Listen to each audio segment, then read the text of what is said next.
Evangelho de Lucas, capítulo 13. Arrepender-se ou morrer? Naquela mesma ocasião, algumas pessoas chegaram e começaram a comentar com Jesus como Pilatos havia mandado matar vários galileus no momento em que eles ofereciam sacrifícios a Deus. Então Jesus disse: "Vocês pensam que se aqueles galileus foram mortos desse jeito, isso quer dizer que eles pecaram mais do que os outros galileus? De modo nenhum. Eu afirmo a vocês que se não se arrependerem dos seus pecados, todos vocês vão morrer como eles morreram. E lembrem daqueles 18 do bairro de Siloé, que foram mortos quando a torre caiu em cima deles. Vocês pensam que eles eram piores do que os outros que moravam em Jerusalém? De modo nenhum. Eu afirmo a vocês que se não se arrependerem dos seus pecados, todos vocês vão morrer como eles morreram." A figueira sem figos. Então Jesus contou esta parábola.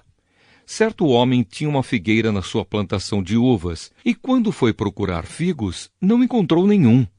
Aí disse ao homem que tomava conta da plantação: "Olhe, já faz 3 anos seguidos que venho buscar figos nesta figueira e não encontro nenhum. Corte esta figueira, por que deixá-la continuar tirando a força da terra sem produzir nada?" Mas o empregado respondeu: "Patrão, deixa a figueira ficar mais este ano.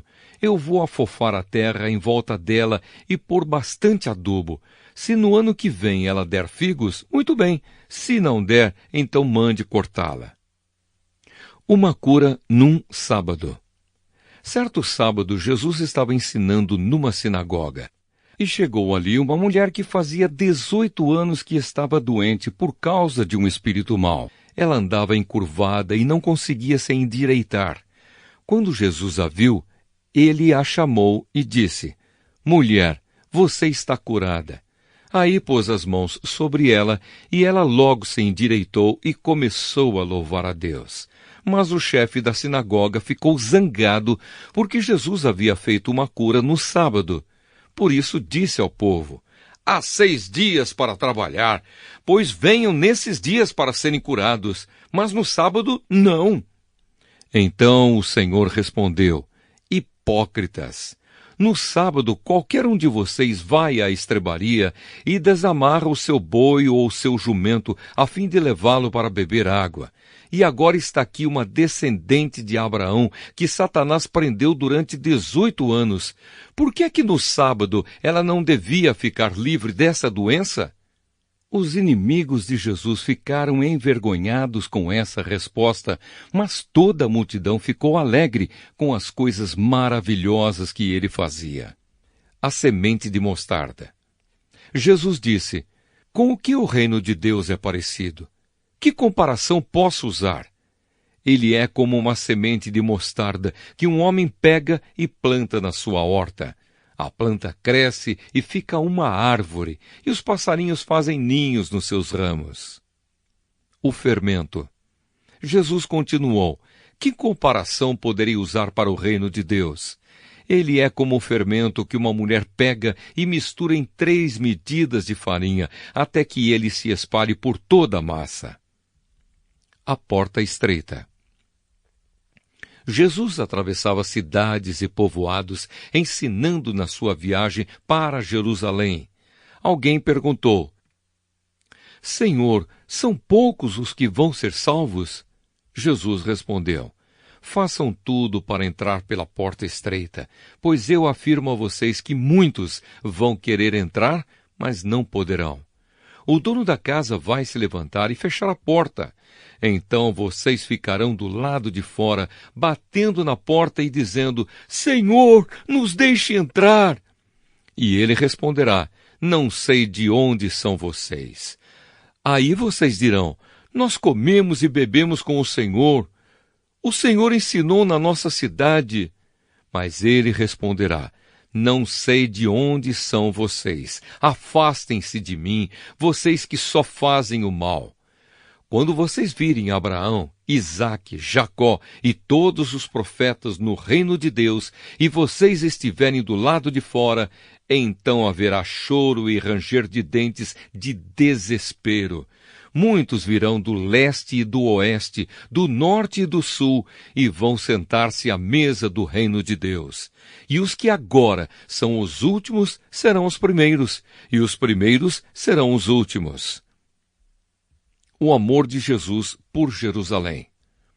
Naquele momento, alguns fariseus chegaram perto de Jesus e disseram: Vá embora daqui, porque Herodes quer matá-lo.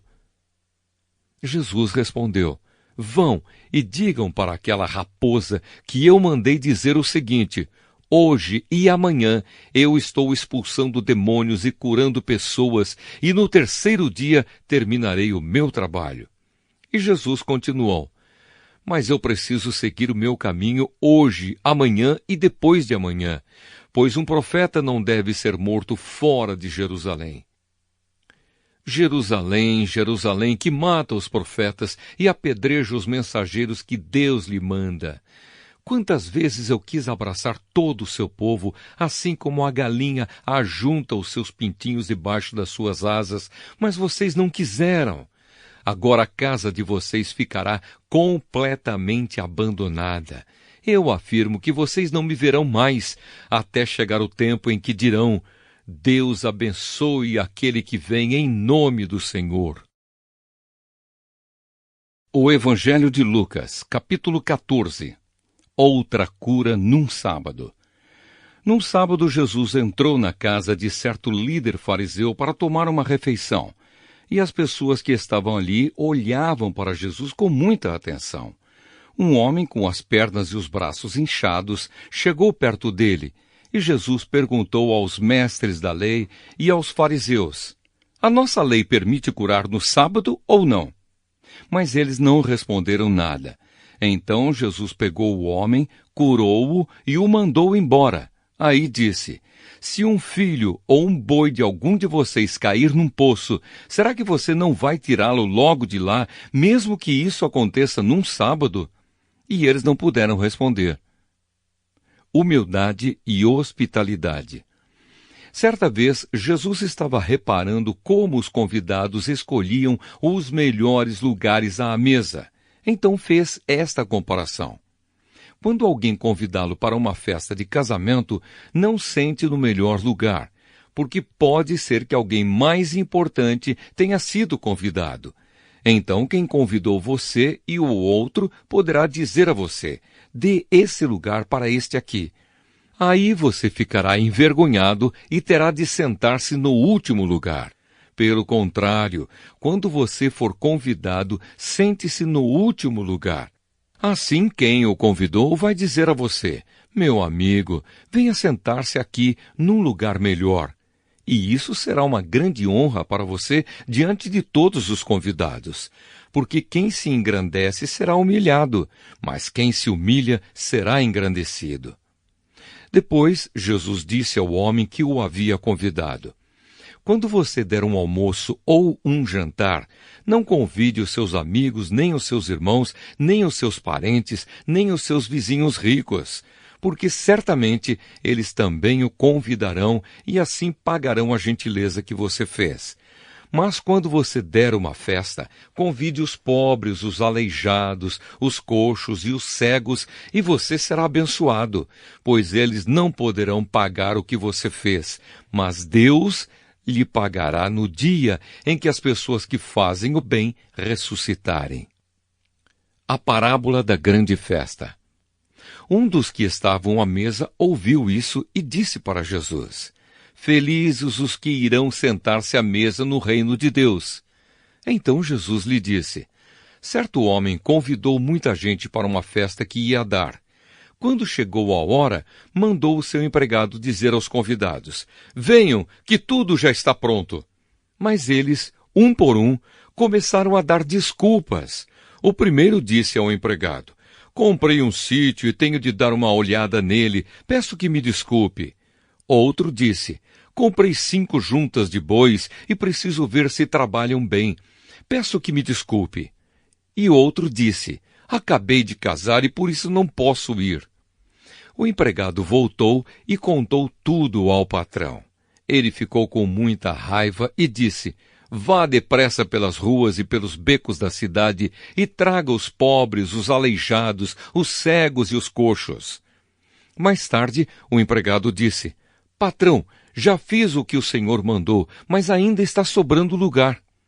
Aí o patrão respondeu: então vá pelas estradas e pelos caminhos e obrigue os que você encontrar ali a virem, a fim de que a minha casa fique cheia. Pois eu afirmo a vocês que nenhum dos que foram convidados provará o meu jantar. As condições para ser seguidor de Jesus. Certa vez uma grande multidão estava acompanhando Jesus.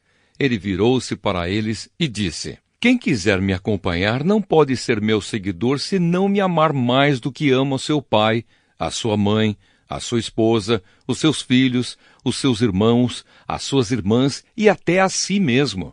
Não pode ser meu seguidor quem não estiver pronto para morrer como eu vou morrer e me acompanhar. Se um de vocês quer construir uma torre, primeiro senta e calcula quanto vai custar, para ver se o dinheiro dá. Se não fizer isso, ele consegue colocar os alicerces, mas não pode terminar a construção. Aí todos os que virem o que aconteceu vão caçoar dele, dizendo: este homem começou a construir, mas não pôde terminar. Se um rei que tem 10.000 soldados vai partir para combater outro que vem contra ele com 20.000, ele senta primeiro e vê se está bastante forte para enfrentar o outro. Se não fizer isso, acabará precisando mandar mensageiros ao outro rei, enquanto este ainda estiver longe, para combinar condições de paz. Jesus terminou dizendo: assim nenhum de vocês pode ser meu discípulo se não deixar tudo o que tem. Sal sem gosto. O sal é uma coisa útil, mas se perde o gosto, deixa de ser sal. É jogado fora, pois não serve mais nem para a terra, nem para o monte de esterco.